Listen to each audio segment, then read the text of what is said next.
நான் ஒரு working single mother.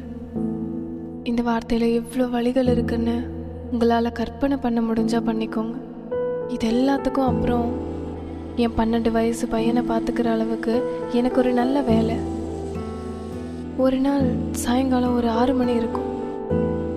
திடீர்னு மூச்சு விட முடியல என்னால். என்னன்னே தெரியாமல் பதறி போய் ஹாஸ்பிட்டல் போனேன்.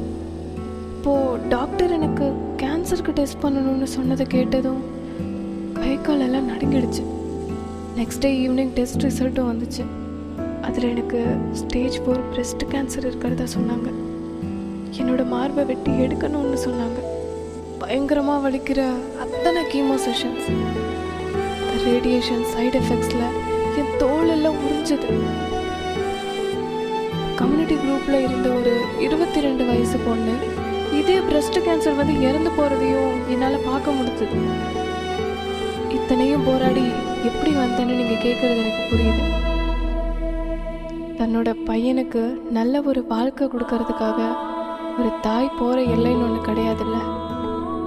முதல்ல ஒரு பொண்ணோட மார்பகத்தை ஒரு டபுவாக பார்க்குறத நிறுத்துங்க. Know your body, love your body. நம்ம எவ்வளோ சீக்கிரம் கண்டுபிடிக்கிறோமோ அவ்வளோ ஈஸியாக சரி பண்ண முடியும்.